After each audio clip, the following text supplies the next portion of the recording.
Notebook, and today I'm going to show you how to make this delicious, super easy barbecue tempeh. So this is actually out of my Batch Cooking with Tammy book. This is an e-course that I sell, and it's on page 50 for those of you who already have the course, but I will be providing you with a recipe. There will be a companion blog post to go along with this YouTube video, but you might consider getting my Batch Cooking course because I teach you how to save time in the kitchen, how to work smarter, not harder, so that you can eat healthy every day. So this is one of my favorite recipes.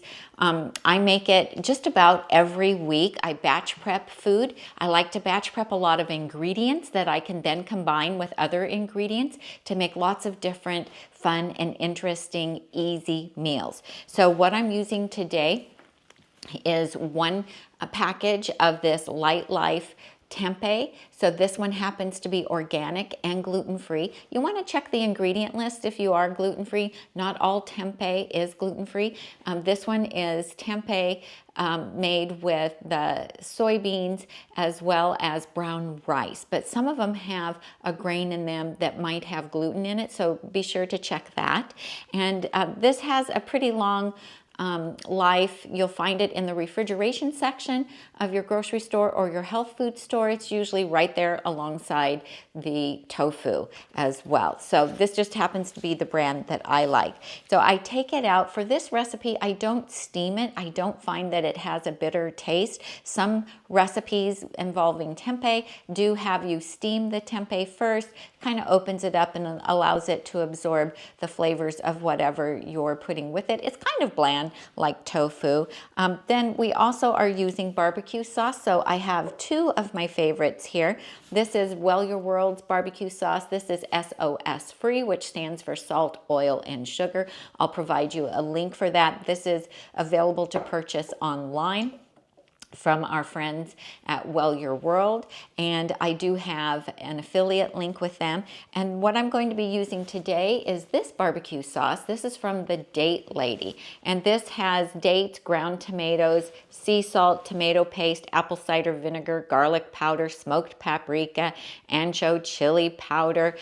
It is really delicious. It's one of our favorites. I like both of them, but I'm favoring this one today. And we're just going to be using a quarter of a cup of that. But first we have to cut our tempeh. Now, if you want, you can cut this into thin, longer strips. If you want to use it as like a sandwich filling, you could put it on a burger bun or between two slices of toasted bread or pascha bread if you're gluten free, or in a whole wheat pita bread. But I like to just dice it is my preferred way.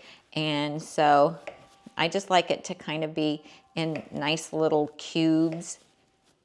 You can cut it as thick or as thin as you prefer, whatever size. It's not going to matter.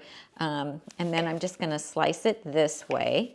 Now, I like to make this up once a week, keep it in my refrigerator, and then I add it to all sorts of different dishes to make fun, tasty meals. And it's super quick and easy. You can easily do this before you eat dinner. You can do it in the morning before you go to work.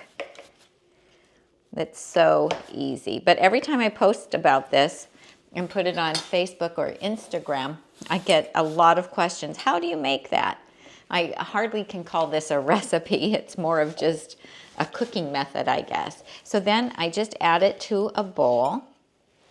I like the chewiness and the toothiness that tempeh has, as opposed to how soft tofu is.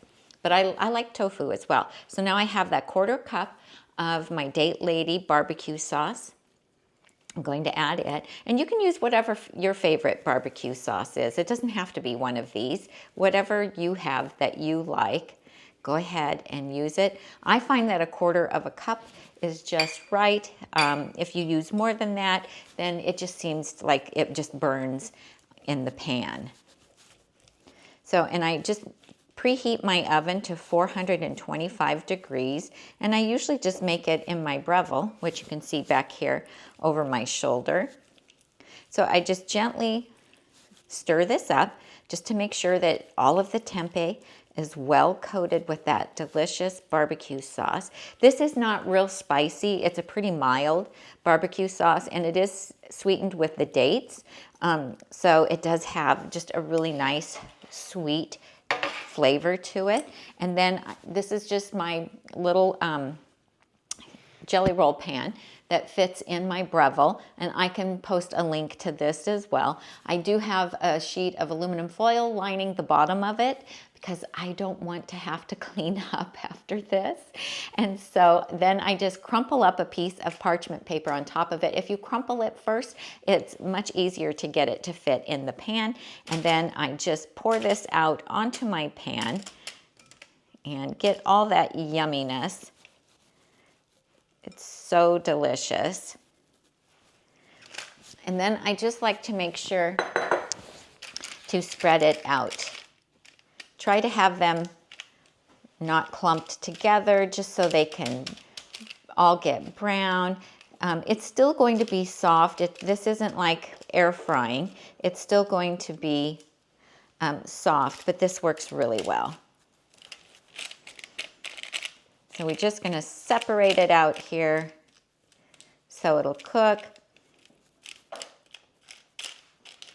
And then we'll talk about how I like to serve it up as well. Hey, if you like this video, please give me a thumbs up. Subscribe to my channel so that you can get lots of new recipes, hints and tips about a whole food, plant-based lifestyle, weight loss tips, lots of fun information that we like to put here. Also, we have a blog at nutmegnotebook.com.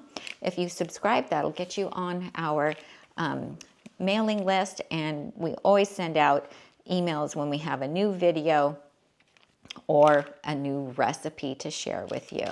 So this is what I do with this.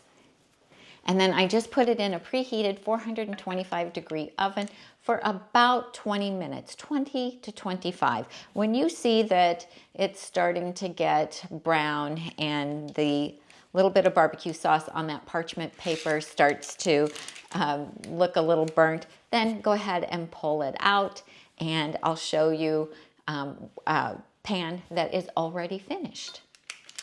So before we started the video, I went ahead and made up one pan of it. So sometimes I do one brick of it, a package of it, and sometimes I'll do two. If Tom's gonna be eating it, then we really need to have a couple of them.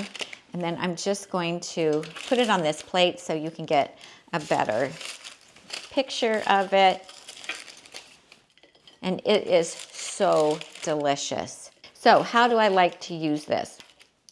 Like I said, if you want to use it for like a sandwich, then you can totally do that. I would just slice it into thin strips instead of cubes. I usually cut it into cubes, and then we like to use this on top of our chopped salads. I like to take some, if I'm just gonna make like a bowl, I call it a Nourish bowl or a Buddha bowl, then we like to take it and add it to a bowl with greens. They can be cooked greens, they can be fresh spring mix, whatever you like, and then add some type of a grain. It could be quinoa or brown rice or white rice if you like white rice, or it could be barley, or it can be a combo. Sometimes I like to cook like 3 different grains together. It could be cooked oat groats, and I have videos on how to make oat groats and rice and different grains in the Instant Pot. And so if you have some of this and a grain and some greens, either fresh or steamed, it's absolutely delicious. It's also good with mashed potatoes or a baked potato.